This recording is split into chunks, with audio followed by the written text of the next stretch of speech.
of it by droning. He's getting a lot of gas, and that seems to make sense because he's going for Mutalisks, but he can't afford to spend his gas yet.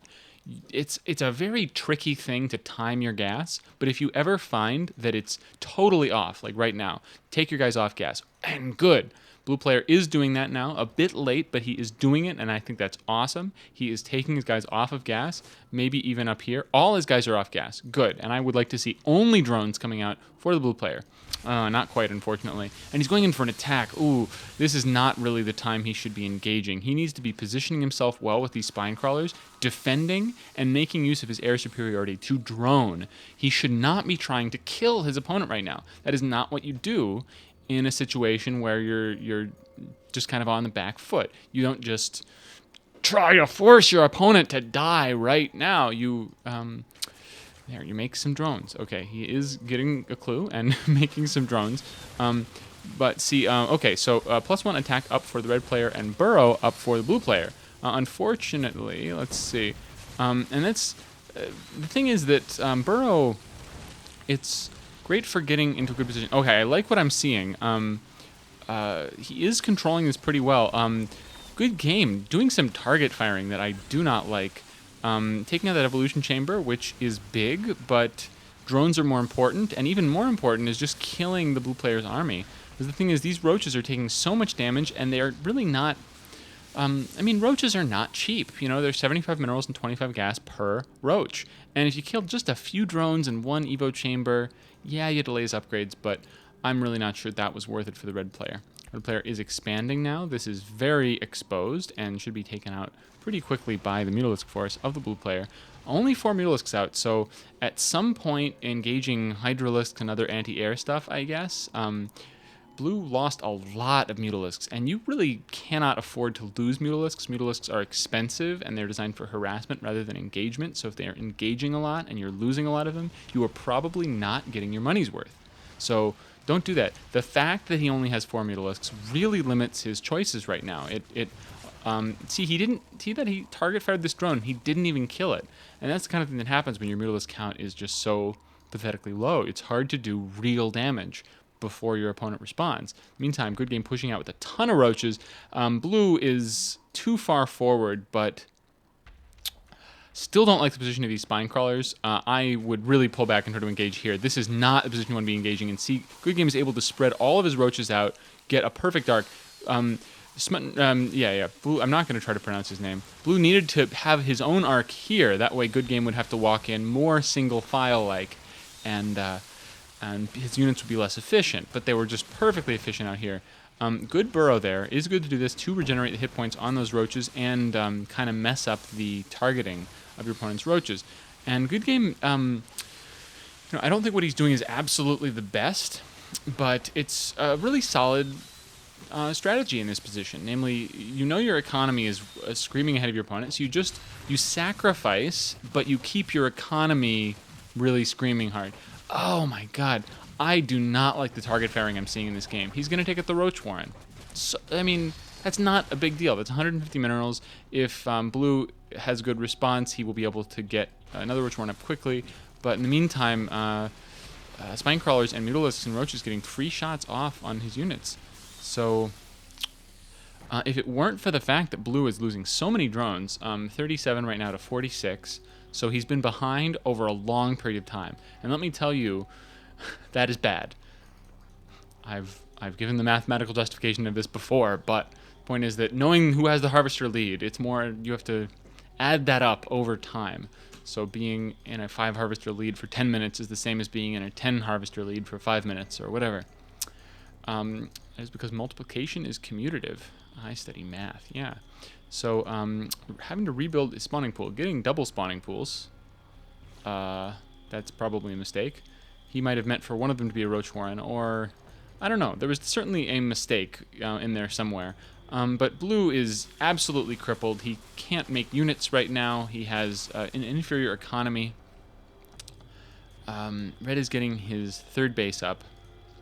But this really all comes back. I think Blue had a chance to recover with just a better position. Of course, when I talk about position, it's much harder on this map to take a good position because of this double entrance. You kind of want superiority on the map. It's hard to turtle on this map.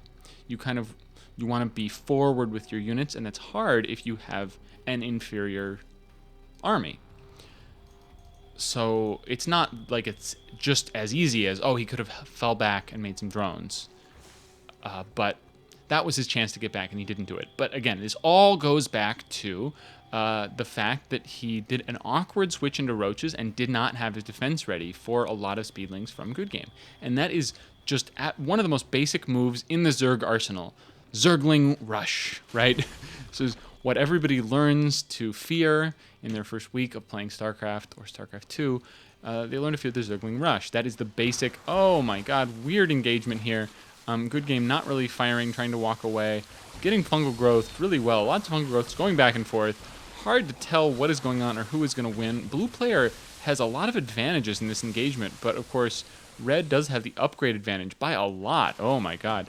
Red has 2-1 upgrades, and blue has no upgrades at all. So red is just kind of toying with his opponent at this point. The infestors are completely unnecessary. I mean, I don't know. Sometimes I feel like people get infestors in this matchup just because, like, that's what you're supposed to do. Like, that's the next step in the build or whatever. But it doesn't really make sense for GoodGame. I mean, I don't know. He should really just be making units and killing his opponent. But still fine to see infestors. Just don't completely understand them. Of course, for blue, I understand them completely. Namely, he wants to get back in the game, and picking a kind of tricky, hard to deal with unit is a great way to try getting back. Of course, he should be trying. He should be, for example, trying to shut down this space with well-placed fungal growths. If he could get a few roaches and an infestor up here, for example, he could do a lot of interesting harassment. But that's not going to happen with all of these roaches right here. This, yeah, it's kind of weird. Both players expanding to their opponent's side. I mean, you usually think of this base as belonging to the blue side, and this one is belonging to the red side. But of course, that is only an interpretation of the map geometry. You can treat it however you want. Oh man, big engagement. But again, blue so far behind in upgrades, this can't go well for him. This game's been over for a while. So Zerg players, rather than complaining about this matchup being too micro-dependent, just try to, if you're going to go for the roach style early, which I completely agree with, getting a bunch of roaches early, just have that transition really clean, have those timings really clean, and be aware of the times when your opponent can run in with a ton of Zerglings and kill you, and just try to avoid those times. Just try to have your roaches positioned well, because if you just get like an arc here, like if you have a hatch here and like roaches right here, that's pretty solid. In order to surround you, he has to run all the way around taking shots in the meantime, and you're making more roaches and you're getting a spine crawler up. You can do a pretty good defense like that. But you need to be sharp about it. You can't just throw down an expansion and then make some Zerglings and then, get a roach warren sometime. And you have to be constantly watching the mini-map in this matchup, because sometimes your only warning that your opponent has been making nothing but Zerglings for the past 5 minutes is you see them all rushing out of the map. And, yeah.